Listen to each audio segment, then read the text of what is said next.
से ध्यान नहीं लग रही लग रहा है। ओके ठीक है, तब तक मंगलाचरण करते हैं, तब तक ये लोड हो रहा है। ओम अज्ञानतिमिरान्धस्य ज्ञानाञ्जनशलाकया चक्षुरुन्मीलितं येन तस्मै श्रीगुरवे नमः। नमः ओं विष्णुपादाय कृष्णप्रेष्ठाय भूतले श्रीमते भक्तिवेदांत स्वामिन् इति नामिने। नमस्ते सारस्वती देवे गौरवाणी प्रचारिणे निर्विशेष शून्यवादी पाश्चात्य देशतारिणे। वाञ्छाकल्पतरुभ्यश्च कृपा सिन्धुभैव च पतितानां पावनेभ्यो वैष्णवेभ्यो नमो नमः। जय श्री कृष्ण चैतन्य प्रभु नित्यानंद श्री अद्वैत गदाधर श्रीवासादि गौर भक्त वृंद। हे कृष्ण करुणा सिंधु दीनबंधो जगतपते गोपेश गोपिका कांत राधा कांत नमस्तुते।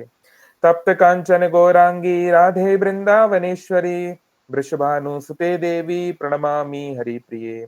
हरे Krishna Krishna Krishna Hare Hare Hare Ram Ram Ram Hare Hare.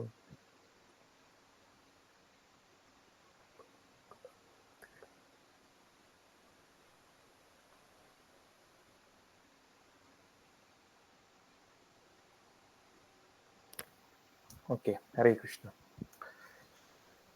So let me share the screen.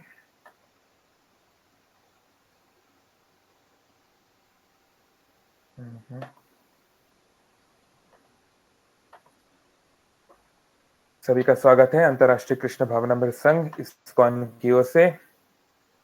तो हमारे 11 तारीख को है, 11 तारीख यानी कि 9-10 वेडनेसडे को श्री राधा अष्टमी। राधा अष्टमी का दिन है हमारे लिए जन्माष्टमी से भी ज्यादा महत्वपूर्ण है, क्योंकि इस दिन श्रीमती राधा रानी का आविर्भाव हुआ। ऑफ कोर्स उनका बर्थडे तो नहीं होता नॉर्मल, बट उस दिन वो प्राप्त हुई थी उनके पिताश्री वृषभानु महाराज को, है ना। सो इसके लिए दोपहर 12 बजे जो है श्रीमती राधा रानी का अभिषेक होता है। 12 बजे तक फास्टिंग रहती है। तो भगवान कृष्ण की फास्टिंग तो थोड़ा मुश्किल है, रात में 12 बजे तक करना पड़ती है, लेकिन श्रीमती राधा रानी की तो बहुत सिंपल है। तो सभी लोग जो है जरूर दोपहर 12 बजे तक फास्टिंग करिएगा, है ना। एंड अगर हो सके तो इस्कॉन टेम्पल जाइएगा और वहां पे अभिषेक में पार्टिसिपेट कर सकते हैं। ओके जस्ट अ सेकेंड, बहुत ही स्लो चल रहा है।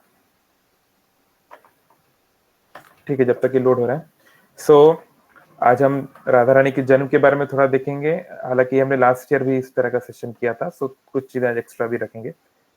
एंड ओके लोड हो गया फाइनली। सो मैं शेयर कर दूं।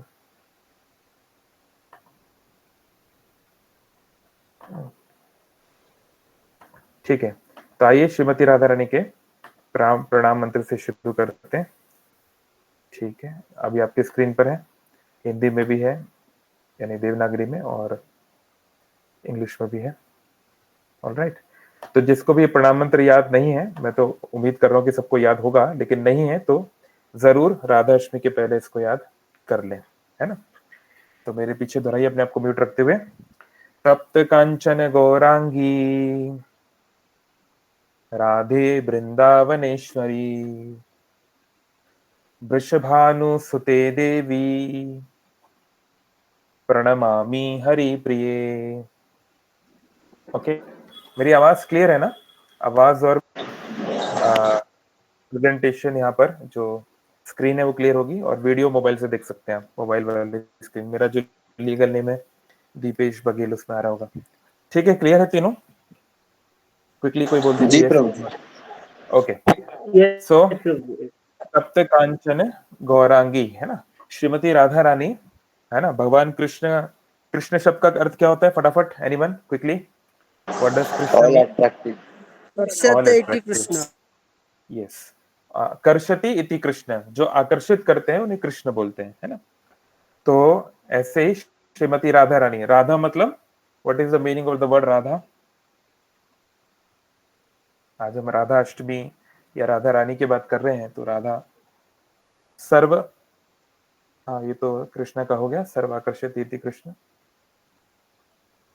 और एनीवन अनम्यूट करो Topmost या worshipper of फटाफट लिख के the दो। Supreme Personality of the Godhead. हाँ आराधितो, जो आराधना में यानी कि वर्शिप में, यानी कि भगवान को समर्पण में कंट्रोल करने वाली। सर्वश्रेष्ठ हो, जिनका समर्पण, जिनका प्रेम सर्वश्रेष्ठ हो, वही राधा है ना। तो ये नाम ही उनका, राधा जो है आराधना वर्ड से जुड़ा हुआ है। ओके, सो हम यहाँ पे बात कर रहे हैं श्रीमती राधा रानी का एक नाम है गौरांगी, है ना। तो अंग मतलब होता है लिम्स, जैसे हम बोलते हैं हमारे शरीर के कौन कौन से अंग हैं, पार्ट्स ऑफ द बॉडी, है ना, हाथ, पैर इत्यादि। तो और गौर, गौर मतलब होता है गोल्डन या गोरा, हिंदी में भी शब्द होता है ना गोरा, है ना, कोई गोरा है, कोई गोरी है ना, यानी गोल्डन कलर, है ना, वेरी फेयर कलर। तो लेकिन राधा रानी का कलर केवल गोरी नहीं है, कैसा है, कांचन, है ना। कांचन मतलब, कौन बताएंगे कांचन मतलब? कंचन कामिनी बहुत बार सुना होगा ना, कंचन कामिनी हृदय सोना, गामिनी। Gold, gold. सोना, हाँ। और तप्त मतलब उसको हीट पे पिघले लगाना, हुए उसको सोना। तापना। हाँ, तो जब हम गोल्ड को पिघलाते हैं तो वो जो लिक्विड फॉर्म बन जाता है ना, उसका जो कलर है, उसका जो ह्यू है, उसका जो रंग है, वैसा रंग श्रीमती राधा रानी का है ना। तो ये समझाया गया है। बाकी श्रीमती राधा रानी, श्री कृष्ण का जो रंग है या उनका जो क्वालिटीज है, वो इस संसार में नहीं मिल सकता। वो तो स्पिरिचुअल है, वो तो वैकुंठ का या गोलोक वृंदावन का है।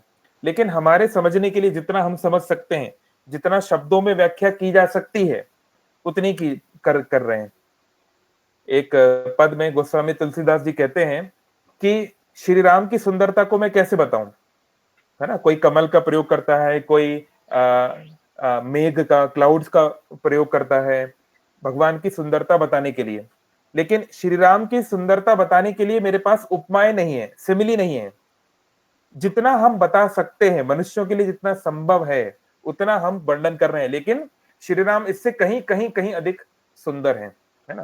कहते हैं ना, a picture speaks thousands of words, है ना। तो कह नहीं सकते कि किसी की सुंदरता व्यक्त करना भी बड़ा है। तो जो महान महान भक्त हुए हैं, उन्होंने श्रीमती राधा रानी हो, श्री कृष्ण हो, श्री राम, भगवान के अलग अलग रूपों का वर्णन तो किया है, लेकिन वो प्रत्यक्ष अनुभव कर पाना और उसको ऐसे थ्योरेटिकली समझना, दोनों बहुत अलग अलग स्तर की बातें हैं। लेकिन फिर भी अभी हमको जो भगवान ने बुद्धि दी है, जो थोड़ा बहुत हमारा इंटेलेक्चुअल कैपेसिटी है, उससे हम समझ सकते हैं, क्योंकि शास्त्रों को पढ़ना बहुत महत्वपूर्ण है। ददामी बुद्धि योगम तम, भगवान ने कहा है कि ना केवल मुझे अगरबत्ती से पूजो, ना केवल मुझे फ्लावर दो, गीता में बोला है बुद्धि से मेरी पूजा करो, बुद्धि से मुझे जानो, समझो, मेरे तत्व को समझो, है ना।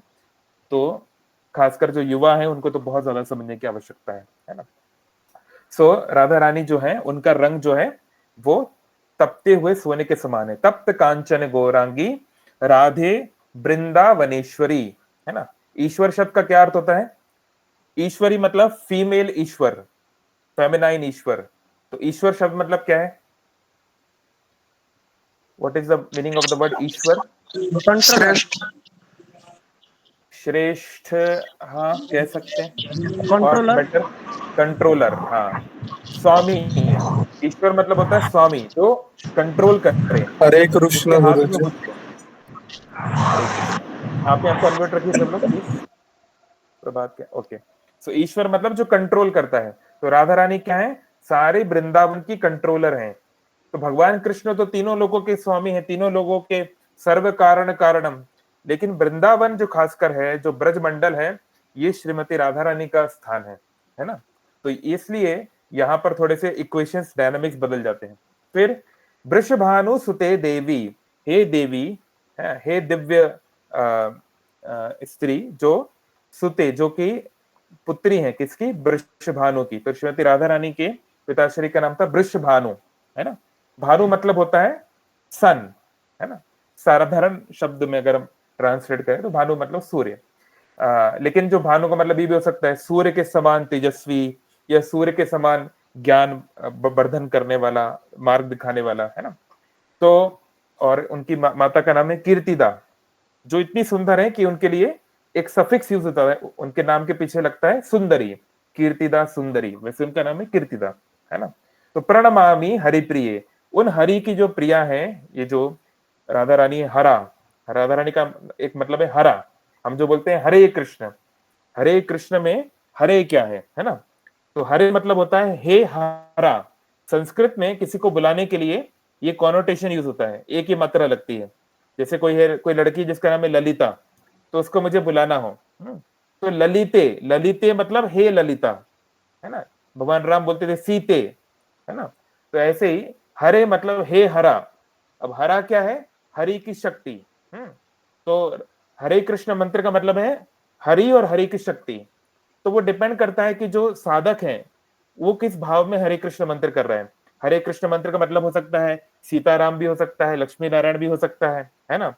कोई गौरी शंकर के रूप में भी कर सकता है अगर कोई उस, लेकिन उसका जो मुख्य भाव है वो है राधा कृष्ण, है ना? तो हरे कृष्ण मंत्र मतलब क्या है? राधे कृष्ण कृष्ण कृष्ण राधे राधे। और फिर है हरे राम। तो राम वही भाव पे डिपेंड करता है कि प्रैक्टिशनर किस भाव में है। लेकिन चैतन्य महाप्रभु या जो ब्रजवासी जिस भाव में करते हैं, यहाँ राम का मतलब है राधिका रमण, राधा रानी को आनंद देने वाले। यानी हरे राम मंत्र का भी अर्थ ही होता है राधे कृष्ण कृष्ण कृष्ण राधे राधे, राधे कृष्ण कृष्ण कृष्ण राधे राधे। सिर्फ again Radha Krishna in continuity. कभी उनका मिलन होता है, Hare Krishna Radha Krishna together, then Krishna Krishna, then they become separated. So it's eternal cycle of विप्रलंब एंड योग वियोग का जो वो है एक इटर्नल, एक शाश्वत चलने वाला cycle. Okay, so this is the प्रणाम मंत्र राधा रानी। सबको ये जरूर याद करना चाहिए। ओके, सो अगर हम इसकी बात करें तो हम लोग राधा रानी का चर्चा क्यों कर रहे हैं? क्योंकि वो कृष्ण को प्रिय थी और सबसे उनकी प्यारी गर्लफ्रेंड थी, इसलिए नहीं। This is not the point. Shrimati Radha Rani is not a human being. वो कोई स्त्री नहीं है, वो कोई गोपी नहीं है, वो कोई लड़की नहीं है ना? ये हमको समझना है, क्योंकि अनफॉर्चुनेटली हम जो आजकल ज्ञान लेते हैं टीवी सीरियल से या इंस्टाग्राम के रील्स से लेते हैं, तो उसमें कई बार ऐसे दिखाया जाता है कि राधा रानी बस वो बहुत सुंदर थी, बहुत अच्छा नेचर की थी, ये वो। ऐसे तो बहुत सारे मनुष्य भी हो सकते हैं, है ना? लेकिन that's not the point. Radha Rani is Krishna herself. There is no difference between Radha and Krishna. तो ये हमको समझना है। अगर किसी को स्क्रिप्चर से रेफरेंस चाहिए, नहीं आप ये बात कैसे बोल रहे हो, तो श्रुति स्मृति दोनों से बहुत सारे आपको श्लोक मिलेंगे जो श्रीमती राधा रानी का वर्णन करते हैं, है ना? हम लोग, आप में से कई लोग उड़ीसा से हैं, हम लोग जगन्नाथ अष्टकम गाते हैं, है ना? तो जगन्नाथ अष्टकम में भी ये आता है, जगन्नाथ स्वामी नयन पथगामी भवतु में उसमें आता है रसानंदी राधा सरस वापुर आलिंगन सुखो। जो राधा रानी को आलिंगन करने का सुख पाने के लिए ललायित हैं, ऐसे जगन्नाथ स्वामी को वो कब मेरे नेत्रों के सामने आएंगे, है ना? तो there can be many many verses, but उसमें हम लोग इतना नहीं जा रहे हैं। किसी को चाहिए हो रेफरेंस तो बाद में आपको मैं इसमें दे दूंगा, वो कोई इश्यू नहीं है। So let's come down to Radha Ashtami. तो हम जानते हैं कि भगवान कृष्ण तो देवकी और वसुदेव के पुत्र थे, और बाद में कैसे वो जो है ट्रांसफर हुए यशोदा माँ और नंद बाबा के पास गोकुल में, है ना? तो अभी हम बात करेंगे श्रीमती राधा रानी की। जस्ट अ सेकेंड,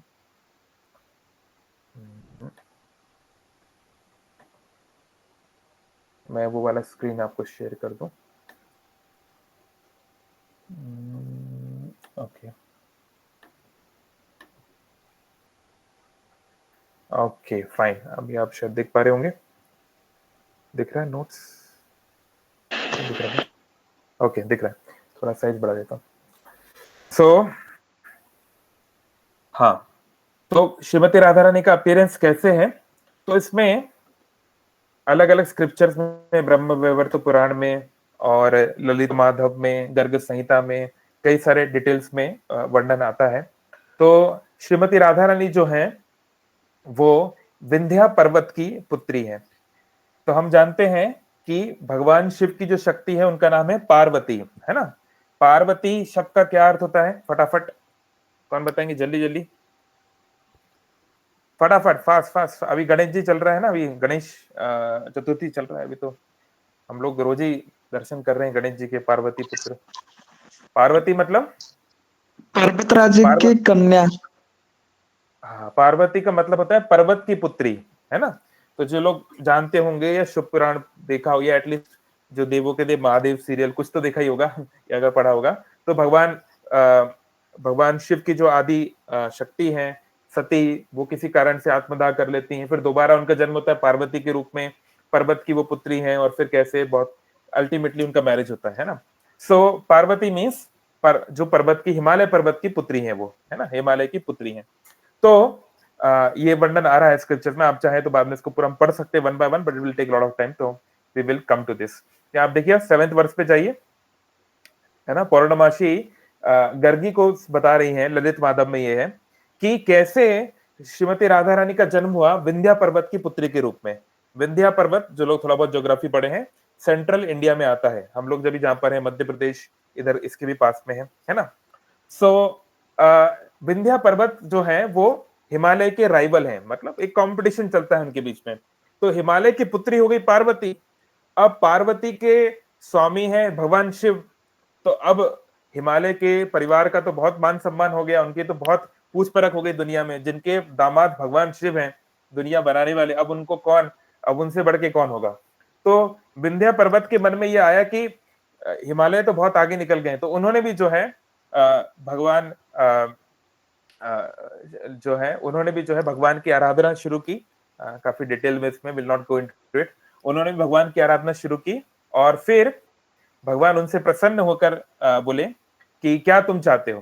तो वो बोले कि मेरे जो प्रतिद्वंदी हैं हिमालय, उनके दामाद हैं भगवान शिव, मैं चाहता हूं कि मेरी भी एक पुत्री हो, और मेरे जो दामाद हो वो भगवान शिव से भी बढ़ के कोई व्यक्ति होना चाहिए। तो भगवान विष्णु बोले ऐसा कैसे सकता है, फिर तो अगर ऐसा है ताकि मैं मतलब हिमालय जी को जो है थोड़ा सा मैं अपना दिखा सकूं। ऑफ कोर्स ये सब लीलाएं हैं, ये कोई साधारण व्यक्ति नहीं है, ना ही हिमालय जी या विंध्य पर्वत जो है ये कोई साधारण व्यक्ति नहीं है। भगवान की लीलाओं को संपन्न करना है, नरलीला होनी है, तो ये सब योग माया का व्यवस्था रहती है। तो विंध्य पर्वत ने ऐसी डिमांड की, तो भगवान विष्णु ने कहा कि ठीक है, फिर तो मुझे ही आना पड़ेगा, और कौन है, शिव जी के समान, है ना, या उनसे थोड़ा ज्यादा चंचल कौन मिलेगा, मैं ही आ सकता हूं। तो मैं जब कृष्ण के रूप में आऊंगा तो मेरी जो शक्ति है वो आपकी पुत्री के रूप में आएंगी। तो जो विंध्या है, इनके कई सारी संतानें हुई, जिसमें मुख्य है राधा और चंद्रा। तो जो लोग थोड़ा वृंदावन की लीला जानते हैं, श्रीमती राधा रानी की बहुत सारी सखियां हैं, है ना, अष्ट गोपियां हैं प्रधान, फिर उन अष्टों की भी 64, फिर देर आर मंजरीज, है ना, जो छोटी बच्चियां जो उनकी हेल्प करती हैं, थिंग्स लाइक दैट। तो लेकिन वहां पर एक राधा रानी का राइवल ग्रुप भी है ना, जिससे जो कि सखी स्थली जिसको बोला जाता है, जो लोग थोड़ा बहुत ब्रज में परिक्रमा किए उनको आइडिया है। सखी स्थली में चंद्रावली का स्थान है, तो चंद्रावली जो है उनको राधा रानी का प्रतिद्वंदी माना जाता है, क्योंकि भगवान कृष्ण यहाँ पर एक प्रेम की जो लीला कर रहे हैं, तो उसमें क्या है, कंपटीशन होना जरूरी है। हमें ये बात को समझना है कि कभी भी हमें तत्व को और लीला को खिचड़ी नहीं बनाना चाहिए, नहीं तो बहुत प्रॉब्लम हो जाती है। हम तत्व को पहले जाने, भगवान कृष्ण महाविष्णु है, उन्होंने ही सब कुछ बनाया है, ना वो कोई लड़का है, ना कोई वो ग्वाला है, ना कोई वो यादव है, ना वो कोई कुछ है ना, वो इनमें से कुछ भी नहीं है। लेकिन भगवान ये ऐश्वर्य प्रधानता, पावर का प्रयोग कब है, जब समाज में हमें पावर की इंपॉर्टेंस है, क्योंकि कुछ लोग गलत करेंगे, जो गलत है उसे सही करने के लिए पावर की इंपॉर्टेंस होती है। लेकिन अगर हम बात करें एक आइडियल वर्ल्ड की, है ना, अंग्रेजी में एक नॉवेलिस्ट थे, उन्होंने एक ऐसे आइलैंड की परिकल्पना की, एक ऐसा द्वीप जहां पर सब लोग अच्छे हैं, उसको क्या बोलते हैं, anyone who has studied English literature, क्या बोलते हैं इसको, उस द्वीप का क्या नाम उन्होंने सोचा, परिकल्पना की, एनीवन, नो वन, उसे बोलते हैं यूटोपिया। उन्होंने एक ऐसा स्थान, जैसे हिंदी में गाना था ना, हिंदी फिल्मों में, आ चल के तुझे मैं लेके चलूं एक ऐसे गगन के तले, जहां गम भी ना हो, बस प्यार ही प्यार मिले, है ना, एक ऐसा समाज जहां सब, कोई मर्डर नहीं, कोई रेप नहीं, कोई चोरी नहीं, सभी लोग बहुत अच्छे हैं, अच्छे से मिलते हैं, प्रेम ही प्रेम। ये भौतिक संसार में नहीं हो सकता, इट इज इम्पॉसिबल। तो उन्होंने एक इमेजिन किया, उसको उन्होंने नाम दिया यूटोपिया। लेकिन भगवान का जो धाम है, वैकुंठ, जहां भगवान रहते हैं, वहां उन्हीं लोगों के लिए स्थान है जिनका हृदय पूरी तरह शुद्ध है। हमारे जैसे लोग इस दुनिया में क्यों हैं? क्योंकि हमारा हृदय शुद्ध नहीं है। हम भगवान के साथ भगवान के प्रेम में या भगवान की सेवा में हमें इंटरेस्ट नहीं है। हम खुद ही पर्सनल या इंडिविजुअल सेंस ग्रेटिफिकेशन करना चाहते हैं। हम अलग से इंद्रियों के को भोगना चाहते हैं। इसलिए हमारे जैसे लोगों को इस ब्रह्मांड में भेजा जाता है जहां पर टेम्पररी हैप्पीनेस है और बहुत सारी मिजरी है ना। तो भगवान, हमें ये तत्व पहले समझ के रखना है। राधा कृष्ण आध्यात्मिक जगत में, स्पिरिचुअल वर्ल्ड में, वैकुंठ में एक प्लेनेट है गोलोक वृंदावन में, वहां वो नित्य इटरनली रहते हैं। कभी कभी वो इस संसार में आते हैं, है ना। तो ये तत्व हमको समझना है। अब इस संसार में जो आते हैं इसको बोलते हैं लीला। लीला का लिटरल ट्रांसलेशन होता है नाट्य, इट्स अ ड्रामा। तो जब हम कोई ड्रामा करते हैं, जब हम कोई मूवी देखने जाते हैं, या अगर हम कोई नाटक कर रहे हैं, है ना। अभी हमने कटक में बहुत अच्छा नाटक किया, कृष्ण सुदामा, जन्माष्टमी के दिन, बड़ा अच्छा हुआ है। जो लोग ओडिया जानते हैं जरूर इस्कॉन कटक के चैनल पे देखिएगा। तो हम जब नाटक करते हैं उसमें दो ऑब्जेक्टिव होते हैं। एक होता है एजुकेशन, कुछ सिखाना। हम अपनी मूवीज के थ्रू या अपने नाटक के थ्रू समाज को कुछ बताना चाहते हैं कि भाई ये चीज पे आप ध्यान दीजिए। और दूसरा होता है एंटरटेनमेंट, थोड़ा मजा होना चाहिए जीवन में, कुछ कॉमेडी सीन होना चाहिए, कुछ एक्शन होना चाहिए, कुछ ट्रेजिक होना चाहिए, कुछ रोमांस होना चाहिए, है ना। सारे जो रस हैं ये सब होने चाहिए, तब मजा आता है लाइफ में। तो एक एंटरटेनमेंट की भी आवश्यकता है। तो ये दोनों तो हम साधारण ड्रामास में भी देखते हैं, एंटरटेनमेंट, एजुकेशन। लेकिन भगवान जो ड्रामा करते हैं उसमें एंटरटेनमेंट तो होता ही है। भगवान की खासकर बाल लीलाएं आप देखिए, एजुकेशन तो होता ही है, भगवत गीता में हम आज भी सीख रहे हैं। लेकिन तीसरा एनलाइटनमेंट भी होता है। भगवान की लीलाओं को सुनने से, पढ़ने से हृदय परिवर्तन होता है, जो कि साधारण मूवीज, साधारण ड्रामा से नहीं हो सकता। तो इसलिए भगवान का ये लीला है। अब लीला, जब भगवान यहाँ पर नर लीला करने आए हैं, जैसे भगवान जगन्नाथ, जगन्नाथ तो तीनों लोकों के स्वामी हैं, फिर भी वो जन्म की लीला की, उनकी एक जन्म वेदी है ना। हर साल वो वहां जाते हैं। क्या बोलते हैं उस यात्रा को, जब भगवान जाते हैं अपनी जन्म वेदी को, है ना, उसको हम रथ यात्रा। हाँ। फिर भगवान जो है उनका नव कलेवर भी हो रहा है, उनको बाहरी दृष्टिकोण से मृत्यु भी हो रही है, शरीर भी बदल रहा है ना। ये सब उनको करने की जरूरत नहीं है, लेकिन वो इसलिए करते हैं ताकि हम उनके साथ, हम मनुष्य हैं, अगर हम देखते हैं कि मनुष्य जैसा कुछ हो रहा है तो हम उनके साथ आइडेंटिफाई कर पाते हैं। बाइबल में बहुत अच्छा कोट है, man is made after the image of God, है ना। कई बार लोग बोलते हैं कि आप मनुष्य लोग, आपके दो हाथ थे, इसलिए आपने ऐसे भगवान की परिकल्पना की जिसके दो हाथ हैं। मतलब आपने इमेजिन किया एक ऐसा भगवान जिसके दो हाथ हैं, जो आपकी तरह दिखता है। तो ये एक पॉइंट ऑफ व्यू है। लेकिन इसका उल्टा भी तो हो सकता है ना। बाइबल का ये कोट बहुत अच्छा है कि भगवान का जो ओरिजिनल फॉर्म है उसके दो ही हाथ हैं, द्विभुज रूप है, और उन्होंने मनुष्य को अपनी तरह बनाया है। क्योंकि मनुष्य वो योनि है, वो स्पीशीज है जो भगवान से जुड़ सकती है, भगवान तक जाने का जो रास्ता जहां से खुलता है ना। तो इसलिए ऐसा नहीं है कि मनुष्यों ने कृष्ण का रूप बताया, नहीं, ये शास्त्रों में वर्णन है कि भगवान का ऐसा रूप है। इसलिए we have not created Krishna's image, Krishna has created us as a reflection of his image. Okay. तो अगेन, अब मैं ये इसलिए दोहरा रहा हूं क्योंकि राधा रानी, ये सब जो चीजें हैं अभी जो राधा रानी जो करेंगे, कृष्ण जो करेंगे, तो लोग को और लग सकता है कि भगवान ये सब क्यों करेंगे। क्योंकि भगवान जो है, ऐश्वर्य अपनी जगह है, पावर अपनी जगह है, लेकिन माधुर्य में आनंद है। मधुरता मतलब क्या है, जब हम किसी की पावर को, किसी की पोजीशन को, किसी की प्रेस्टीज को एक तरफ रखें और उस व्यक्ति के गुणों के साथ, उस व्यक्ति के चरित्र के साथ हम आदान प्रदान करें, उसको बोलते हैं मधुरता। इसमें ज्यादा आनंद आता है ना। जैसे मान लीजिए मोदी जी हैं, अभी हमारे प्रधानमंत्री हैं, अभी पहले उनकी माता श्री थी, अब तो उनका स्वर्गवास हो गया। तो दुनिया के लिए वो, देश के लिए वो प्रधानमंत्री है, देश के लिए वो राजा है ना। लेकिन माँ के लिए तो वो बेटा है ना।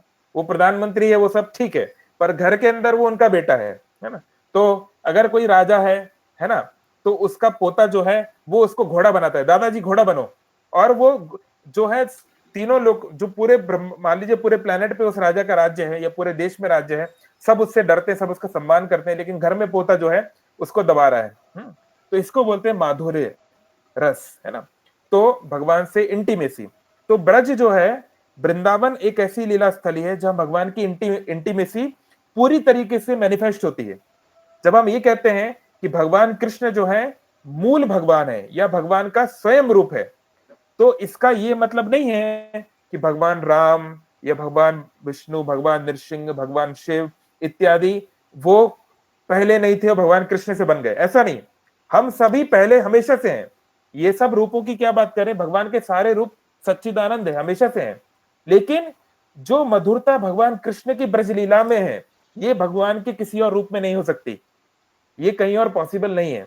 क्योंकि ब्रजवासी योग माया डायरेक्टर की तरह, एक मूवी में एक डायरेक्टर होता है, उसका काम है ऐसी मूवी बनाना कि मजा आ जाए, एक्टर एक्ट्रेस ऑडियंस सबको मजा आ जाना चाहिए। तो ब्रज लीला में जो योग माया है, उन्होंने ऐसी ये ब्रज लीला रचाई है भगवान के आदेश से कि ब्रजवासियों को पता ही नहीं है कि भगवान कृष्ण भगवान है। वो उन्हें एक लड़का समझते, एक साधारण ग्वाला समझते, अपनी तरह अपना भाई, अपना बंधु, अपना दोस्त, अपना प्रेमी समझते हैं। और अगर उनको पता चल भी जाता है कि भगवान है, तो उस चीज में वो इंटरेस्ट नहीं दिखाते हैं। मधुमंगल बोलते हैं, अगर तुम भगवान भी हो तो क्या, तुम मेरे सखा हो, जाओ मेरा काम करो। तो ये जो love, when love dominates over opulence, then we can understand, then the Vrindavan Leela starts to manifest, है ना। तो ये बाकी लोगों के लिए समझना बहुत मुश्किल है, क्योंकि साधारण तौर पे इस संसार में डंडे का राज होता है। भय बिन प्रीत ना होए, बोलते हैं ना, भगवान राम ने बोला है, बिना डर के संसार में प्रेम नहीं चल सकता। इस संसार में जो भी तथाकथित प्रेम भी है, वो कई सारे प्रेशर से चलता है। पति पत्नी कुछ सालों की शादी के बाद एक दूसरे से खुश नहीं है, फिर भी साथ में रह लेते हैं। क्यों? समाज का डर, मान प्रतिष्ठा का डर, माता पिता का डर, बच्चों के भविष्य का डर, लेकिन हृदय से नहीं जुड़े हैं, है ना। लेकिन ये जो ब्रज लीला है, यहाँ पर ऐश्वर्य पीछे चला जाता है। ऐश्वर्य है, पर वो एक बैक सीट पे चला जाता है, उसकी इंपॉर्टेंस कम हो जाती है, और मधुरता जो है वो प्राइमरी सीट ले लेती है। इसलिए ब्रज में जो लीलाएं होती हैं, इनको समझना बहुत डिफिकल्ट है। अब हम आते हैं ब्रज। तो यहाँ राधा रानी की जो लीलाएं होने वाली है, याद रहे राधा रानी कौन है, वो महालक्ष्मी है, लेकिन यहाँ पर एक साधारण स्त्री की तरह, साधारण लड़की की तरह कुछ कुछ वो कार्य करेंगे। ओके, तो हाँ, तो मैंने बता रहा था विंध्या पर्वत। विंध्या पर्वत ने क्या, फटाफट, विंध्या पर्वत ने क्या इच्छा मांगी भगवान से, भगवान विष्णु से, ये भगवान कृष्ण से क्या इच्छा मांगी? कोई सुन भी रहा है कि नहीं? हरे कृष्णा। क्या डिजायर मांगी उन्होंने? मुझे एक ऐसा कन्या चाहिए जिसका दामाद जो बनेगा वो भगवान शिव से भी और ज्यादा पावरफुल होनी चाहिए। नहीं, पावरफुल नहीं बोला उन्होंने, मतलब उनकी तरह ही महान होना चाहिए या उनसे भी ज्यादा महान होना चाहिए, ताकि मैं भी शान से बोल सकूं हिमालय को कि मेरा दामाद भी कोई कम नहीं है ना। तो हाँ, तो विंध्या की दो पुत्रियां हुई मुख्य रूप से, और भी बच्चे हैं बट मुख्य राधा और चंद्रा, है ना। तो चंद्रावली राधा रानी की बहन है, जो आगे चल के राधा रानी की कजन बनती है ब्रज लीला में, और उनकी कॉम्पिटिटर बनती है। तो राधा और चंद्रा का जन्म हुआ, तो उस समय जो पूतना है ना, अब ये वही पूतना है कि वो ललीला की जो भगवान कृष्ण को मारने आई थी एंड ऑल दैट। तो वो जो है, उन बच्चों को खाने में बड़ा उसको इंटरेस्ट था, या मारने में बहुत इंटरेस्ट था, तो वो लेके चली जाती है इन दोनों बच्चियों को, हवाई मार्ग से किडनैप कर लेती है, विंध्या पर्वत से उनको किडनैप कर लेती है।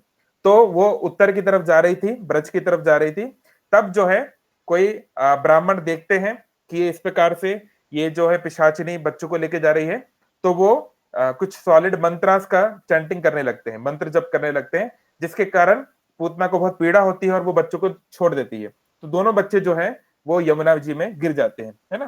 तो चंद्रावली एग्जैक्टली कैसे मिली वृषभानु महाराज के भाई को, है ना, वो कैसे कजन सिस्टर बनी राधा रानी की, वो ज्यादा डिस्क्रिप्शन नहीं है, बट उनके बर्थ का और आगे चल के वो राधा रानी की कजन के रूप में शी वॉज इन ब्रजलीला, ये पता है। जो भी अष्ट सखियां हैं, ये सब राधा रानी की कजन हैं, कोई भी दूर का नहीं है, सब मतलब एक्सटेंडेड फैमिली कुल का है।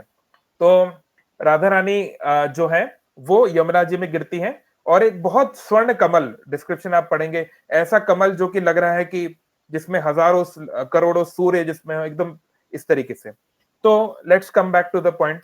तो हम यहाँ पे देख रहे हैं, ये बात हो रही है रावल। कई बार लोग सोचते हैं कि राधा रानी का जन्म हुआ बरसाना में, नहीं, बरसाना में वो बाद में शिफ्ट हुए, उनका जन्म है रावल का, है ना। जो लोग रावल गांव गए हैं, तो यमुना जी बहुत दूर नहीं है रावल से, अभी 1.5 किलोमीटर के आसपास कुछ है, लेकिन पहले वो एकदम रावल के पास में यमुना जी बहती थी, है ना। तो अभी भी आप रावल गांव में जाएंगे तो राधा रानी का जन्म स्थान वाला मंदिर अभी भी है, बहुत सुंदर वहां पर एक छोटा सा विग्रह भी है राधा रानी का। राधा रानी एक छोटी लड़की की तरह क्रॉल कर रही है ना, क्रॉलिंग होता है ना, छोटे बच्चे चल नहीं पाते तो वो घुटनों के बल चलते हैं, तो ऐसे राधा रानी का आपको वहां मिलेगा। सो वो विग्रह वहां पर है। तो किशोर किशोरी आई थिंक उसका नाम है, no not Kishore Kishori, I think Ladli Lal उस विग्रह का नाम है। तो अगर हाँ तो वहां पर वृषभानु महाराज रहते थे अपने पत्नी कीर्तिदा के साथ। तो उनका ऑलरेडी एक पुत्र है, पुत्र का नाम था श्री रामा। तो राधा रानी तो एक दिन सुबह सुबह की बात है, वृषभानु महाराज जाते हैं यमुना जी पर स्नान करने, है ना, मॉर्निंग ड्यूटीज के लिए। तो वहां पर वो देखते हैं कि एक बहुत ही सुंदर कमल है, बहुत उसकी आभा है, और वो उस कमल की ओर जाते हैं। तो उस कमल में ये छोटी सी बहुत ही सुंदर, ऐसा लग रहा है साक्षात महालक्ष्मी वहां पर है, ये छोटी सी जो गुड़िया है, छोटी सी लड़की वहां पर मौजूद है, बहुत खुश हो जाते हैं। तो उसको फिर वो लेकर आते हैं। तो उसको वो जब लेकर आते हैं तो अपनी पत्नी कीर्तिदा को बताते हैं, वो बहुत खुश हो जाती है, क्योंकि उनकी कोई कन्या नहीं थी, केवल एक ही लड़का है। तो वो सोचते हैं कि भगवान ने शायद हमारी इच्छा पूर्ति कर दी कि हमारे यहाँ घर पे कोई लक्ष्मी नहीं थी तो ये आ गई है। तो वो उसको जो है उसको भगवान का एक गिफ्ट समझ के, ये सब भगवान विष्णु के, ब्रजवासी सब भगवान विष्णु के भक्त, भगवान विष्णु की कृपा समझ के उन्होंने उनको एक्सेप्ट कर लिया।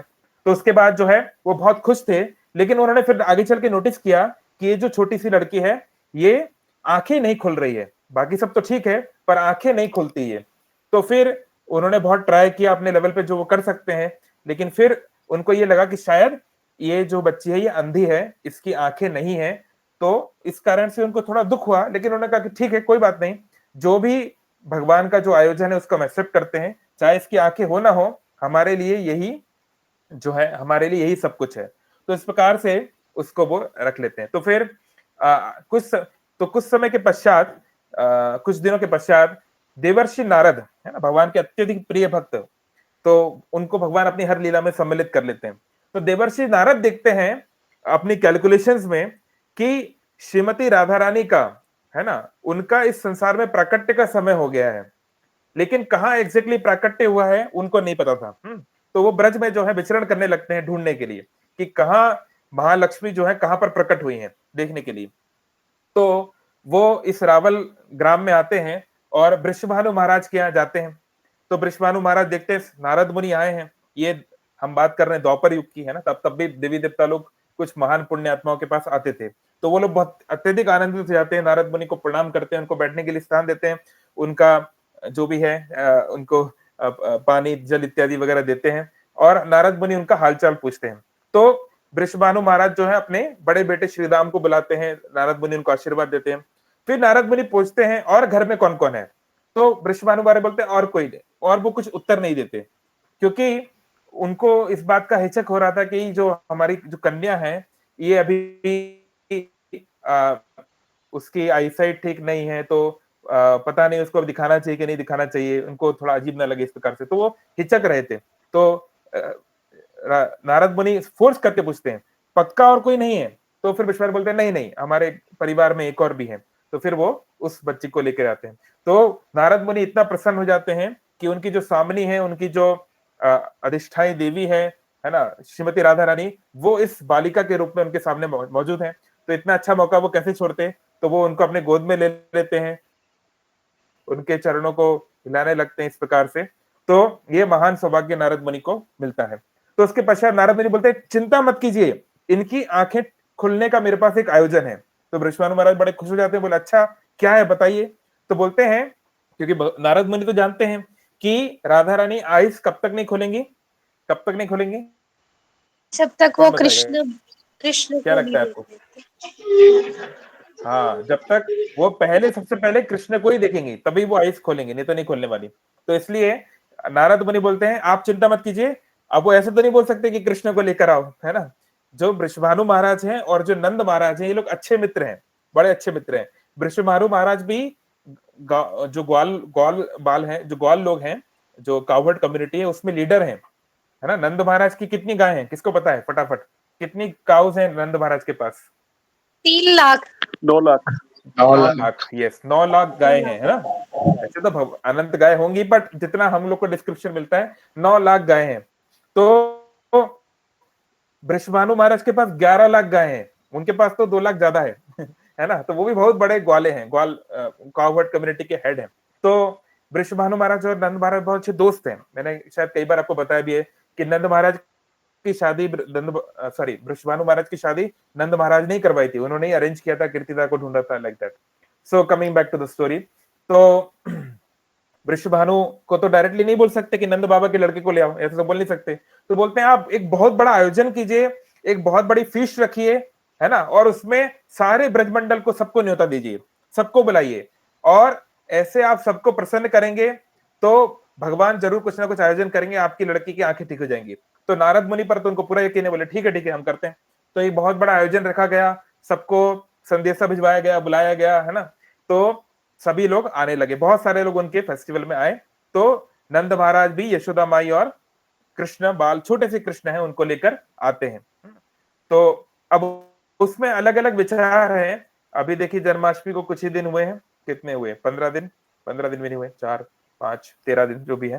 तो यानी 15 दिन का ऑलमोस्ट डिफरेंस है। तो कुछ लोग का मानना है कि कृष्ण 1 साल 15 दिन के थे, कुछ का है कि 15 दिन के थे, जो भी है, पर कृष्ण थोड़े से बड़े हैं राधा रानी से।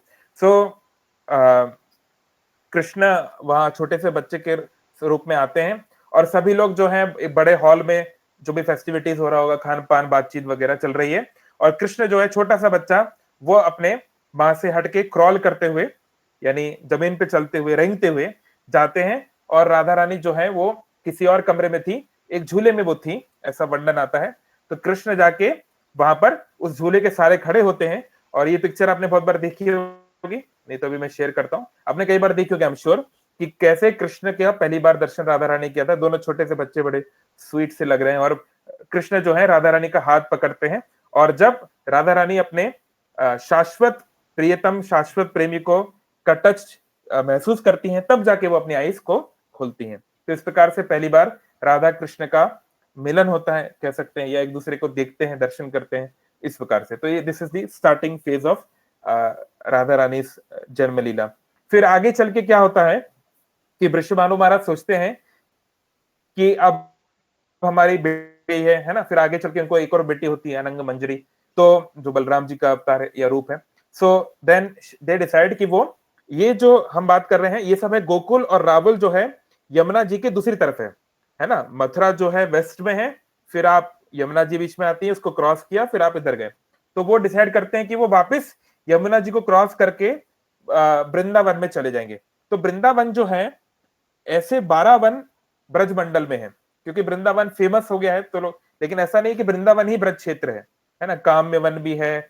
ये जो लीलाएं हुई हैं गोकुल में और रावल में, इसको बोलते हैं महावन। ये वृंदावन की लीला नहीं है, ये महावन की लीला है।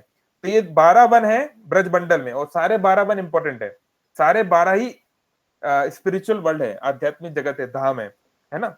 जैसे हमारे जगन्नाथपुरी में कई लोग ये सोचते हैं कि जो श्री मंदिर है वही धाम है, ऐसा नहीं है। कि ये नहीं कि भगवान जगन्नाथ जो बैठे वही, वो पूरा शंख क्षेत्र है, वो कई किलोमीटर तक है, वो पूरा ही भगवान जगन्नाथ का धाम है। वहां पे किसी भी प्रकार का अगर कोई तामसिक कार्य कर रहा है, धार्मिक कार्य कर रहा है, उसको भुगतना पड़ेगा। और दूसरी ओर कोई वहां पर जप कर रहा है, कीर्तन कर रहा है, भक्ति कर रहा है, तो जरूरी नहीं जगन्नाथ मंदिर के अंदर जाके बैठ के ही करे, वहां से 2 किलोमीटर दूर भी कर रहा है वो धाम के अंदर, वही उसको उसका फल मिलेगा शंख क्षेत्र में, है ना। तो ऐसे वृंदावन जो है वो शुरू होता है, आज जो वृंदावन टाउन है रमन रेती से लेकर, वो आज जो नंद बाबा का जो घर है, नंदेश्वर पर्वत जो है, वहां तक वृंदावन है, 30-40 किलोमीटर, इतना बड़ा वृंदावन है। काम्य वन भी बहुत बड़ा है, और कुछ वन थोड़े छोटे हैं, 12 मुख्य वन है, 12 उपवन है ना। वो कभी ज्योग्राफी पे हम लोग अलग जाएंगे। तो वो लोग नदी क्रॉस करके चले जाते हैं वृंदावन में। तो भगवान कृष्ण उधर ही रहते हैं। भगवान कृष्ण गोकुल लीला कंटिन्यू करते हैं। कब तक भगवान कृष्ण गोकुल में कब तक रहे? एनीवन? फास्ट जल्दी, ये हम कई बार डिस्कस कर चुके हैं। 9 ईयर। 9 तो बहुत ज्यादा हो गया भाई, पर्वत भी तो उठाना है। भगवान कृष्ण 3 साल की एज में जब थे, करीब 3 साल की एज में जो थे, तब दामोदर लीला अभी हमारा आने वाला है ना, दामोदर अष्टकम, कार्तिक के महीने में हम लोग दिखाते हैं ना यशोदा दामोदर को। तो भगवान कृष्ण ने जब ये जो है क्या बोलना चाहिए, अपने उनको रस्सी बांधी गई थी और उन्हें नल कुबेर का नल उधर कुबेर और को मणिग्रीव का उद्धार उधर किया था, को है ना। रस्सी बंधी। यस, तो उनकी एज करीब 3 साल थी उस समय, भगवान कृष्ण 3 साल के थे, है ना। तो 3 साल की एज में भगवान ने जब दामोदर लीला की, उसके बाद नंद बाबा को लगा, अरे हमारे बेटे को कुछ ना कोई राक्षस आते ही रहता है, मारते ही रहता है, परेशानी करता रहता है, हम ही जगह ही छोड़ देते हैं।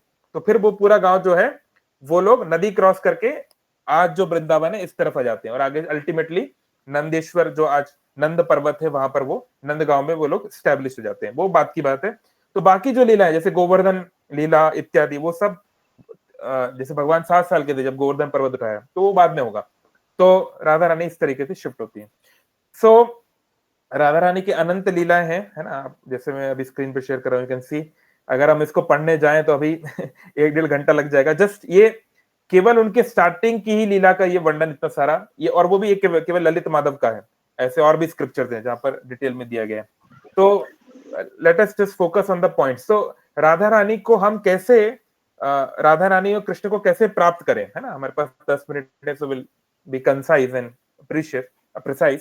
सो राधा कृष्ण की जो भक्ति है, ये साधारण वैदिक भक्ति है ना। भक्ति के मूल 2 प्रकार हैं, वैदिक भक्ति और रागानुग भक्ति। वैदिक भक्ति मतलब वैदिक विधान से जब हम भगवान की आराधना करते हैं, है ना। तो इस इस इस इस भाव से जब हम भगवान की आराधना करते हैं, तो हम ये कॉन्शियस होते हैं कि भगवान क्या है। भगवान तीनों लोगों के स्वामी, अनादि है, अनंत है, सब कुछ वही है ना। तो उसमें जो है ऐश्वर्य प्रधानता होती है, माधुर्यता होती है, पर उतनी नहीं, है ना। तो आप देखेंगे जैसे फॉर एग्जांपल लक्ष्मी नारायण। तो लक्ष्मी नारायण की हम जो वर्शिप कर रहे हैं, भगवान नारायण का कोई दोस्त नहीं होता। ऐसा नहीं भगवान नारायण का कोई मित्र है, भगवान नारायण के सभी दास हैं। कोई वैकुंठ में या विष्णु लोकों में कोई भगवान का दोस्त नहीं होता।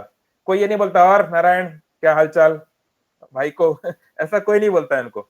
सब बहुत सम्मान के साथ, बहुत जो है, आप तिरुपति बालाजी के एकदम रेवरेंस के साथ, बहुत जो है मान सम्मान के साथ उनकी किंग ऑफ द किंग्स, है ना, सारे राजाओं के राजा, अल्टीमेट शक्ति, उसके रूप में उनकी पूजा, आराधना, भक्ति, सेवा की जाती है। तो वहां पर जो है अन्य रस, यानी कि साख्य भाव, फ्रेंडशिप वगैरह नहीं मिलेगा। और वात्सल्य रस, माता पिता का भाव, वो तो मिल ही नहीं सकता। नारायण का माता पिता कौन हो सकता है, वही सबके माता पिता है। और माधुर्य है, लक्ष्मी नारायण के बीच में है, पर उसमें क्या है, 100 किया। ये जो 5 रस होते हैं, भगवान के साथ हम कौन कौन से रिलेशन बना सकते हैं, ये बहुत बार हमने डिस्क्राइब किया है ना। शांत रस, यानी भगवान को अप्रिशिएट करना, भगवान के गुण को, भगवान के रूप को देख के दर्शन करने जाना, है ना। जैसे लोग बोलते हैं दर्शन करने में इंटरेस्टेड है, ये सब। तो ये सब शांत रस। फिर दूसरा होता है दास्य रस। मुझे दर्शन नहीं करना पर मुझे सेवा करनी है, ये उससे हायर है ना। केवल भगवान को देखने जाना, वो तो आप अपने लिए जा रहे हो, उसमें भगवान का क्या है। भगवान की सेवा करना, ये हायर है, दास्य रस, है ना। तो दर्शन करना सेवा है, लेकिन अगर स्पिरिचुअल मास्टर गुरु ने आपको कुछ आदेश दिया है, तो सेवा ज्यादा जरूरी है ना। तो दास्य रस में हाईएस्ट है हनुमान जी। हनुमान जी का सदा रहो रघुपति के दासा, है ना, रामचरित ये हनुमान चालीसा में भी है। सो ऐसे भगवान की सेवा करना, है ना। फिर होता है साख्य रस, भगवान के साथ मित्रता। अब मित्रता में क्या होता है, बराबरी होती है। तो भगवान का बराबर कोई कैसे बन सकता है, कोई नहीं बन सकता। लेकिन प्रेम में भगवान उनको अपना बराबर बना लेते हैं, ये प्रेम का निशानी होती है। फिर होता है वात्सल्य, माता पिता के रूप में भगवान के साथ संबंध। तो माता पिता तो बच्चे से बड़े माने जाते हैं, बच्चा उनसे उनकी बात मानता है, उनसे सबऑर्डिनेट होता है। तो भगवान से बड़ा कोई कैसे हो सकता है। अगेन, केवल ये भक्ति से, प्रेम से ही पॉसिबल है ना। आज मैंने कोट डाला शील प्रभुपाद जी का, लेक्चर हम सुन रहे थे, वृंदावन में प्रभुपाद लेक्चर दे रहे हैं कि नंद बाबा ने कृष्ण के पिता के रूप में उनके साथ जुड़ने की उन्होंने इच्छा जाहिर की, तो भगवान ने उनको अपना पिता बना लिया। तो बहुत सारे ऐसे ब्रह्मवादी या मायावादी ऐसे लोग होते हैं जो भगवान में विलीन होना चाहते हैं, भगवान बनना चाहते हैं। तो भगवान बनेंगे कि नहीं वो तो पता नहीं बनेंगे, लेकिन आप भगवान से बढ़ के बन सकते हैं, भगवान की भक्ति से, भगवान के प्रेम से। जैसे नंद बाबा बने, यशोदा माई बनी। तो ये है वात्सल्य। और माधुर्य, माधुर्य मतलब जैसे एक प्रेमी और प्रियतम में जो रिश्ता होता है ना, एक लड़के लड़की में जो रिश्ता होता है, वो प्रेम, उसको माधुर्य बोलते हैं, इंटीमेसी। उसमें 2 प्रकार के होते हैं। एक होता है स्वकीय। स्वकीय मतलब उन दोनों में जो संबंध है वो समाज के द्वारा स्वीकृत है, समाज को पता है ना। फॉर्मेलिटी, उसमें एक ऑथराइजेशन रहता है। जैसे लक्ष्मी नारायण, सीताराम, रुक्मणी कृष्ण, ये सब। एक होता है परकीय। परकीय, पर मतलब दूसरा, यानी दूसरी स्त्री जो आपकी समाज के हिसाब से जो आपकी नहीं है ना, यानी पैरामोर, जो आपकी प्रियतम है, जो प्रियता है, अब वो चाहे किसी और की पत्नी हो, चाहे एक कुंवारी लड़की हो, जो भी है ना, कुछ गोपीस मैरिड है, कुछ गोपीस मैरिड नहीं भी है, तो उसको बोलते हैं परकीय। तो परकीय जो प्रेम है ये केवल ब्रजलीला में है, ये कहीं और नहीं है। आपको भगवान का कोई और रिलेशन नहीं मिलेगा आउटसाइड मैरिज, आउटसाइड वृंदावन, ये नहीं हो सकता। क्योंकि ये परकीय भाव जो है ये अगर भगवान के साथ नहीं किया जा सकता है। अगर कोई सोचता है कि कृष्ण भगवान है तो उनके साथ नहीं कर सकते आप, क्योंकि भगवान तो फिर वो अलग लेवल पे हो गए ना। अब उनसे मैं क्या उसको कैसे प्रेमी की तरह डांटू या गुस्सा करूं या मान करूं या ये करूं, वो थोड़ी ना फिर संभव हो पाएगा। जैसे फॉर एग्जाम्पल हम लोग भगवान के मंदिर जाते हैं, ठीक है, कोई भगवान का प्रियतम भक्त है तो भगवान से थोड़ा बातचीत भी कर लेता है, कोई बहुत महान भक्त है तो थोड़ा बहुत गाली गलौज भी कर लेते हैं ना। लेकिन कोई ऐसा हो सकता है कि आप जगन्नाथ मंदिर में गए, जगन्नाथ जी खड़े हैं और आप जगन्नाथ जी को बोले, बहुत देर से तुम खड़े हो, नीचे उठो। आप भगवान को एक चाटा मार दिया, उनको नीचे गिरा दिया, उनको घोड़ा बना दिया, उनके ऊपर पैर रख के चलने लगे। ऐसा कोई कर सकता है? किसी की हिम्मत है? नहीं कर सकते। क्योंकि हम लोग जो वर्शिप करते हैं डिटीज की, विग्रहों की, ये ऐश्वर्य भाव में करते हैं, है ना, और ऐसे ही करना चाहिए। हम लोग कोई ब्रजवासी नहीं है, हम लोग कोई राधा रानी और गोपी नहीं है कि हम लोग नाटक करने लगे। हमको ऐश्वर्य भाव से ही विग्रहों की सेवा करनी चाहिए, बहुत उनको मान सम्मान देना चाहिए, जो जो नियम है पालन करना चाहिए। लेकिन जो ब्रजवासी है, जो शुद्ध प्रेम में ऑलरेडी है, ब्रजवासी मतलब गोलोक वृंदावन में जो, या भगवान कृष्ण जब यहाँ पर थे वो, है ना, जितने भगवान के जो मित्र हैं, ग्वाल बाल जो हैं, जो अष्ट गोपियां हैं, जो मंजरियां हैं, जो नंद बाबा यशोदा माई के जो एसोसिएट्स हैं, ये सब कृष्ण के साथ जो प्रेम करते हैं ये नेचुरल है। तो वो कृष्ण के साथ ऐसा व्यवहार कर सकते हैं।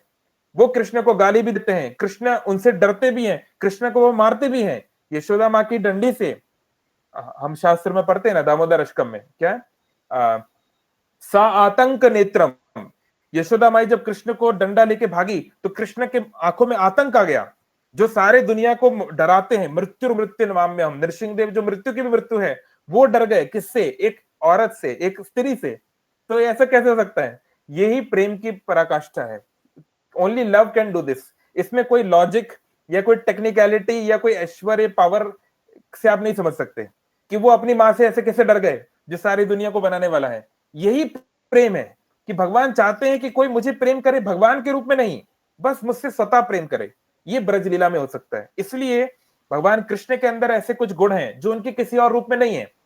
उनके राम रूप में नहीं, उनके नृसिंह रूप में नहीं, उनके वामन रूप में नहीं, उनके विष्णु रूप में नहीं, उनके शिव रूप में भी नहीं। इसलिए कई बार लोग ऐसा उल्टा सोचते हैं कि क्या आप लोग भगवान कृष्ण को आदि पुरुष बोलते हैं, उनको स्वयं भगवान बोलते हैं, मूल रूप, तो बाकी लोग क्या है? सब भगवान है। लेकिन खासकर जो चैतन्य महाप्रभु के जो फॉलोअर हैं, जो ब्रजवासी हैं, वो भगवान से इस पर्टिकुलर यूनिक रूप में रिलेशन बनाना चाहते हैं। और ये जो यूनिक रिलेशन है ये भगवान के किसी और फॉर्म में नहीं हो सकता। आप इमेजिन कर सकते हो भगवान शिव को, भगवान राम को के साथ कोई ऐसा व्यवहार करे? हम कर सकते हैं जो भगवान कृष्ण के साथ किया जाता है? ये पॉसिबल नहीं है। और इसमें एक अलग प्रकार का आनंद होता है। तो हर एक सोल का एक इंडिविजुअल जर्नी है। ऐसा नहीं है आज हम लोग मान लो यहाँ पे 60 लोग के आसपास हैं, तो ऐसा नहीं है कि हम में से सब लोग जब शुद्ध भक्त बन जाएंगे तो गोलोक वृंदावन जाएंगे, जरूरी नहीं है। हर एक व्यक्ति का भगवान के साथ एक नित्य संबंध है। इसको बोलते हैं स्वरूप सिद्धि, जो हमें एक सही समय पर हमारे गुरु की कृपा से हमें पता चलेगा। तो जिसका भगवान से जो रिलेशन है, कोई अगर भगवान के राम रूप में एक सर्टेन फॉर्म से अट्रैक्टिव है तो वो एक सर्टेन रूप से ही उनकी सेवा में जाएगा, कोई किसी रूप में, कोई किसी रूप में। तो वो एक बहुत आगे की बात है और वो थ्योरेटिकल डिस्कशन से नहीं आ सकती। वो एक रेवलेशन है, वो हृदय में प्रकाशित होती है। लेकिन जो भी है वो इस पांचों प्रकार के रस में ही रहता है। इन 5 प्रकार के संबंधी भगवान से बन सकते हैं। तो राधा रानी जो है उनकी जब हम लीलाएं चर्चा करते हैं, हम भगवान राधा रानी की जन्म लीला, उनकी बचपन की लीला, ये सब पढ़ सकते हैं। आप श्रीमद् भागवतम पढ़िए, कृष्णा पुस्तक पढ़िए, प्रभुपाद जी ने ट्रांसलेट किया भागवतम के 10th कैंटो को हिंदी में, इंग्लिश में और अन्य भाषाओं में, उसको आप पढ़ सकते हैं। और भागवतम है उसमें पढ़ सकते हैं। कुछ और भी बुक्स हैं जो, लेकिन रास लीला जो है, जो राधा कृष्ण की जो इंटीमेट पास टाइम्स हैं, जैसे गीत गोविंद में भी है और भी जगहों पे, उसमें अभी नहीं घुसना चाहिए। वो बहुत ही इंटीमेट है ना। और फिर क्या होगा कि हम अरे ये भी तो यही सब कर रहे हैं। क्योंकि जैसे फॉर एग्जांपल एक फेमस टीचर है यूट्यूब पे जो IAS की कोचिंग करते हैं, है ना। तो उन्होंने बोला कि मैंने गीत गोविंद पढ़ी तो राधा कृष्ण की जो बताया गया है उतनी वल्गैरिटी तो कहीं पर भी नहीं है। कृष्ण उनको चूम रहे हैं, वो उनको चूम रही है, वो उनको हक कर रहे हैं, वो ऐसा कर रहे हैं। तो भैया भाई साहब आपका लेवल भी तो समझो। आप राधा कृष्ण को एक मनुष्य की तरह समझ रहे हो कि जैसे रोमियो जूलियट होते हैं, जैसे हीर रांझा थे, ऐसे ही दो लड़के हैं लड़कियां हैं वो कर रहे हैं, तो फिर you will not be able to understand anything. इसलिए इस तरह की स्क्रिप्चर्स को, है ना, इवन जैसे भक्ति रसामृत सिंधु का सेकंड पोर्शन है, तो रासलीला या राधा कृष्ण या गोपियों की जो इंटीमेट लीला है वो अभी नहीं पढ़नी चाहिए। जितना भागवतम में है उतना ही पढ़ो, काफी है, उससे ज्यादा नहीं घुसना चाहिए। और भागवतम में भी ये 10th कैंटो में है, यानी 10 स्कंद, पहले 9 स्कंद आप पढ़ लोगे फिर आप इन पे आओगे, क्योंकि उसके पहले आप जानोगे कि भगवान विष्णु सारी दुनिया को बनाए, वही नरसिंह के रूप में आए, वही राम के रूप में आए, उन्होंने ये क्या, तब तक आपका एक अंडरस्टैंडिंग बन जाएगी कि ये है कौन कृष्ण, फिर आप कृष्ण के इन लीलाओं में आ सकते हैं। इसलिए भागवतम जो है उसमें बहुत छुपा के रखा गया है ब्रज की लीलाओं को, है ना। तो इसको धीरे धीरे हमें पढ़ना चाहिए। और जो लेक्चर्स भी हैं यूट्यूब पे, हमें शुद्ध भक्तों के, प्रभुपाद जी या उनके कुछ प्रिय शिष्य हैं, उनके हमें सुनना चाहिए, है ना। कुछ भी अनावश्यक राधा रानी के कोई कुछ भी बोले जा रहा है तो ऐसे नहीं चलेगा। इससे क्या होगा, हमारी श्रद्धा इम्पैक्ट होगी, है ना। और ये जो टॉपिक है राधा रानी का टॉपिक, ये बहुत सेंसिटिव टॉपिक है ना। इसमें अगर हम कुछ अपराध कर देंगे तो हमारी भक्ति के लिए बहुत डेंजरस हो सकता है ना। और राधा रानी जो है भगवान कृष्ण से कहीं ज्यादा कृपालु है। भगवान कृष्ण इन्फिनाइट कृपालु है, कोई कंपैरिजन नहीं है। फिर भी इन्फिनाइट का भी कोई इन्फिनाइट अगर हो तो वो राधा रानी की कृपा है। तो अगर हम उनका नाम लेते हैं तो बिल्कुल राधे राधे बोलना चाहिए, कृष्ण कृष्ण भी बोलना चाहिए। सभी भगवान के नाम इन्फिनाइटली मर्सीफुल है ना। फिर भी ये हमने जो आज का टॉपिक रखा, हरे कृष्णा वर्सेस राधे राधे, है ना। तो कुछ लोग कृष्ण के भक्त होते हैं, कुछ लोग राधा रानी के भक्त होते हैं, तो all are welcome, everything is wonderful. लेकिन जो चैतन्य महाप्रभु के जो फॉलोअर्स हैं वो राधा कृष्ण युगल मूर्ति के वर्शिपर्स हैं, Radha Krishna together in kishore form, है ना। तो ये जब राधा रानी आखिरी बार इस दुनिया में आई एक लीला करने के लिए, तो चैतन्य महाप्रभु के रूप में आई, राधा कृष्ण जुगल रूप में आई। तो उन्होंने तो उस समय हरे कृष्ण मंत्र गाया था या हरे कृष्ण मंत्र का प्रचार किया था, हरे कृष्ण नाम गौर करी लो प्रचार, जो हिस्टोरिकली भी जिसके प्रूफ्स अवेलेबल हैं और थियोलॉजिकली तो प्रूफ्स है ही। तो इसलिए ये जो हरे कृष्ण मंत्र है, हरे कृष्ण वाला राधा कृष्ण युगल मंत्र, इसमें खासकर अगर हम इसकी शरण में जाते हैं, अगर हम इसका जप करते हैं, इसका कीर्तन करते हैं, तो जब सही समय आएगा तो धीरे धीरे हमारा राधा कृष्ण के प्रति प्रेम बढ़ेगा, इसमें कोई शक नहीं है। और एक दिन शुद्ध प्रेम भी प्राप्त होगा। ओके, 9 बज चुका है, तो दोबारा बता देते हैं। राधाष्टमी है 11 तारीख को, बुधवार के दिन, सुबह से उठ के अगर हो सके तो ब्रह्म मुहूर्त में उठ जाएं 4 साढ़े 4 बजे, और 12 बजे तक, केवल 12 बजे तक का फास्टिंग है, 8 घंटे की भी फास्टिंग नहीं है। जरूर इसको करें। निर्जला कर सकते हैं, बहुत दिक्कत है तो पानी पी सकते हैं। केवल दोपहर 12 बजे तक की बात है। और भी बहुत दिक्कत हो रही है, मतलब किसी को कुछ मेडिसिन है कुछ है, तो फ्रूट्स खा लीजिए या मिल्क प्रोडक्ट्स ले लीजिए, लेकिन दोपहर 12 बजे तक अन्न नहीं खाइएगा किसी भी कीमत पर। इतनी सी बात है, 12 बजे तक की बात है। जो लोग नॉर्मल लोग 6 बजे उठते हैं उनके लिए तो 6 घंटे की फास्टिंग है बस, है ना। और 12 बजे अगर आप मंदिर जा सकते हैं, आसपास कोई इस्कॉन मंदिर हो या कोई और राधा कृष्ण मंदिर हो, तो वहां आप जाइए, अभिषेक का दर्शन कीजिए। अगर आपका वर्किंग डे है या किसी कारण से आप नहीं जा सकते, तो ऑनलाइन आप इस्कॉन वृंदावन, इस्कॉन मायापुर कहीं का भी दर्शन आप कर लीजिए अभिषेक का। उसके पश्चात राधा रानी को स्मरण करके, अगर आपके पास निर्माल्य है, फिर आप राइस प्रसाद, नॉर्मल अन्न प्रसाद पा सकते हैं। तो सभी लोग राधाष्टमी का फास्टिंग जरूर कीजिएगा। और सबसे जरूरी है उस दिन आप कम से कम 16 माला हरे कृष्ण महामंत्र की करिएगा। जो लोग 16 करते हैं वो 32 कर सकते हैं और अधिक कर सकते हैं। राधा कृपा कटाक्ष एक बहुत अच्छा गीत है जो स्वयं भगवान शिव ने लिखा है, भगवान शिव के द्वारा कृत राधा कृपा कटाक्ष। इसको आप सुन सकते हैं, पढ़ सकते हैं, है ना, आपको इंटरनेट पर मिल जाएगा। और भी राधा रानी के तो बहुत भजन सर, बहुत कीर्तन अवेलेबल है, सर आपके पास जैसे समय हो उस हिसाब से भी अपना दिन, आप शाम के टाइम मंदिर जा सकते हैं इत्यादि, है ना। तो जरूर सब लोग कीजिएगा फास्टिंग, एंड एटलीस्ट जितनी आप माला करते हैं उससे कुछ अधिक, है ना। ओके, सो जय श्री राधे, हरे कृष्ण। किसी का कोई कमेंट या क्वेश्चन? कमेंट बॉक्स पे तो कुछ नहीं है। कोई कुछ कहना चाहते हो? हरे कृष्णा प्रभु। हाँ, हरे कृष्णा प्रभु, आई हैव अ क्वेश्चन। बीच में प्रभु आपने, प्रभु एम आई ऑडिबल? हाँ आप ऑडिबल हैं, बोलिए। जी प्रभु, बीच में आपने कहा कि श्रीमती राधा रानी महालक्ष्मी है, तो प्रभु मेरा क्वेश्चन ये है कि राधा रानी श्रीमती राधारानी एक अलग तत्व है या वो लक्ष्मी जी का ही इनकारनेशन है, जैसे कि सीता माता थी वैसे? So this is my question. हाँ तो तो देखिए, आदि शक्ति, शक्ति मतलब एनर्जी। तो किसी शक्तिमान की शक्ति होती है, किसी एनर्जेटिक की एनर्जी होती है ना। जैसे मैं कह जी रहा हूं ये मेरा घर है ना, तो ये जी मेरा है, इट बिलोंग्स टू समवन। तो जी जैसा मैंने कहा, भगवान के सभी रूप नित्य हैं, मतलब हमेशा से थे, ऐसा नहीं था कि वो कभी नहीं थे, हमेशा से हैं। तो भगवान और भगवान के रूप नित्य हैं, इटरनल हैं, तो उनकी शक्ति भी इटरनल है। तो वो सभी आदि शक्ति ही है। सीता देवी भी आदि शक्ति है, दुर्गा देवी भी आदि शक्ति है, लक्ष्मी देवी भी आदि शक्ति है ना।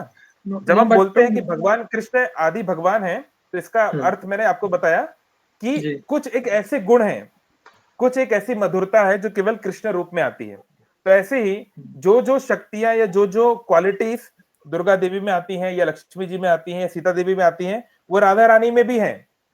जी लेकिन कुछ एक ऐसे गुण हैं जो राधा रानी में ही हो सकते हैं, क्योंकि वो ब्रज में ही पॉसिबल है, वो ब्रज लीला के बाहर पॉसिबल नहीं है।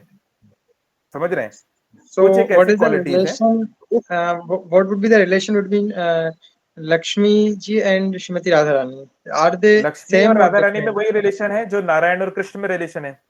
जैसे ओके कृष्ण और नारायण में कोई अंतर नहीं है, कृष्ण ओके ही नारायण रूप में प्रकाशित होकर कुछ सर्टेन कार्य करते हैं या सर्टेन जी लीलाएं करते हैं। तो ऐसे ही जी राधा रानी ही लक्ष्मी देवी के रूप में करती हैं, है ना। अब ओके क्योंकि लक्ष्मी जी का ये जो रूप है, जी राधा रानी जो रूप है, ये जी बहुत ही ज्यादा कॉन्फिडेंशियल है, बहुत गुह्य है। साधारण हम्म व्यक्ति समझेगा नहीं, अपराध बहुत करेगा।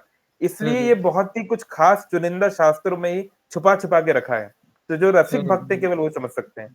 बाकी लक्ष्मी तत्व तो थोड़ा डिटेल में कई और जगह पे वर्णन आता ही है ना। तो Lakshmi and Radha Rani are one, they are not two, they are one, लेकिन डिफरेंट भाव में है। लक्ष्मी जी थोड़ा अलग प्रकार के भाव में, अलग चेतना में कार्य करती हैं, राधा रानी एक अलग भाव में कार्य करती हैं, है ना। But we can say that Sita Mata and Srimati Radharani, Lakshmi ji, they are वर are they same, are they are one, not they are not different. Different. वो एक ही Okay. व्यक्ति, जैसे राम और कृष्ण एक ही है, कोई अंतर जी नहीं जी है। जी ऐसे ही जी राधा और सीता देवी कोई अंतर नहीं है, एक ही है। लेकिन हाँ, भावना अलग, यानी सोचने का, करने का तरीके अलग अलग हैं, वो okay डिफरेंट है। Okay. okay Prabhu. Okay Prabhu. Hare Krishna Prabhuji. हाँ नीलेश, हरे कृष्णा, बोलिए। Uh, I have a question, but it is out of the topic. Uh, the question तो फिर is, आप मुझसे who पर्सनली killed a पूछ lot? लीजिएगा, then you can ask me Yes, yes, personally. sure, Prabhu, sure, yes, let's sure, focus on sure. Radha Krishna. Okay. Okay, Shivram Prabhu ji वो gate में, I don't know Rita माता जी क्या बोल रही हैं, but may be she can clarify. यहाँ विनीता माता जी का क्वेश्चन है कि बहुत सारे सीनियर डिवोटीज हैं, वो कहते हैं कि I am not eligible to speak about Radha Rani and अपराध नहीं करेंगे। ओके, देखिए, चेतन राधा रानी ने स्वयं बोला है जब वो चैतन्य महाप्रभु के रूप में आई थी, अमार आज्ञा गुरु होया तारो ए देश, जारे देखो तारे कहो कृष्ण उपदेश। जहां भी आप लोगों को देखो, किसी को भी देखो, उसको कृष्ण के बारे में बोलो, यानी उसके लेवल के अनुसार। ये तो राधा रानी का ही ऑर्डर है कि जहां किसी को देखो उसको कृष्ण के बारे में बोलो, है ना। लेकिन राधा रानी के बारे में मतलब है यहाँ पे, जैसे मैंने कहा, माधुर्य लीला या रास लीला की इंटीमेसीज। अब हमने पूरा सेशन जो किया 1 घंटे का, हमने कोई ज्यादा डिस्क्रिप्शन नहीं पे हम लोग नहीं गए कि रास लीला में क्या होता है, कैसे मंजरियां आती हैं, कैसे निकुंज को सफाई करती हैं, राधा रानी के कौन से अंग में कौन सा ज्वेलरी लगाई जाती है, वो कैसे कैसे डांस करती हैं, हमने डिस्कशन किया क्या? That discussion is not for us, for normal people like us. जब हम लोग उस लेवल पे पहुंचेंगे, वो डिस्क्रिप्शन है स्क्रिप्चर में, वो महान भक्त लोग उसको करते हैं, बट इस तरह का डिस्क्रिप्शन नहीं है। पर लेकिन साधारण जो तत्व है, साधारण नहीं, वो भी नॉट साधारण, लेकिन जो पब्लिकली बात करने के लिए जो अलाउड है, जिसको एनकरेज किया है स्वयं राधा रानी ने, स्वयं चैतन्य महाप्रभु ने, तत्व की बात है, या जो जो जो लीलाएं जो कि जिनसे हमारा उनके प्रति प्रेम बढ़ेगा, आकर्षण बढ़ेगा, जैसे हमने आज बाल लीला या जन्म लीला की बात की, वो हम जरूर कर सकते हैं। तो जो भी सीनियर डिवोटी हैं, वो आई थिंक रास लीला की या इंटीमेट पास टाइम्स की बात कर रहे होंगे, जिसको हमने भी अवॉइड ही किया है। हमने थोड़ी ना कोई उसके उसमें गए, और जाना भी नहीं चाहिए। जैसे मैंने कहा, राधा कृष्ण की रासलीला उसको पढ़नी चाहिए जो कम से कम ब्रह्मभूत स्तर पे हो। ब्रह्मभूत मतलब कितनी भी सुंदर लड़की को देखकर, या अगर वो लड़की है तो कितने भी सुंदर लड़के को देखकर उसका जरा भी आकर्षण ना आए, शरीर के स्तर पे अगर वो बढ़ चुका हो, ऐसे व्यक्ति को ही रासलीला, बल्कि उससे भी थोड़ा उन्नत होना चाहिए, वही व्यक्ति इस तरह के बात में जा सकता है। तो हम में से तो कोई इस लेवल पे है नहीं शायद, एटलीस्ट मैं तो नहीं हूं, तो हम लोग को उसमें अभी नहीं जाना चाहिए। जब सही टाइम आएगा तो गुरु कृष्ण हमको वो बता देंगे, you don't have to worry. Okay, anything else? सबको करना है राधाष्टमी का व्रत? किसी का कोई और प्रश्न या क्वेश्चन, कमेंट? ठीक है, तो मैं यहाँ पर हूँ भोपाल में, अपने होम टाउन में, करीब 1 साल के बाद मैं आया हूँ घर। तो यहाँ से मैं उज्जैन जाऊंगा, हमारे गुरु महाराज भक्ति चारू महाराज की व्यास पूजा है और सब कुछ आसपास की जगहों पर। तो राधाष्टमी तो यहीं पे रहेगी। आप सब अपने अपने निकटतम इस्कॉन मंदिरों में जाइएगा या फिर एटलीस्ट ऑनलाइन कीजिएगा, पर व्रत जरूर कीजिएगा और ज्यादा चैंटिंग कीजिएगा। ओके, जय श्री राधे श्याम, हरे कृष्णा, जय श्री जय प्रभुपाद। कृष्ण।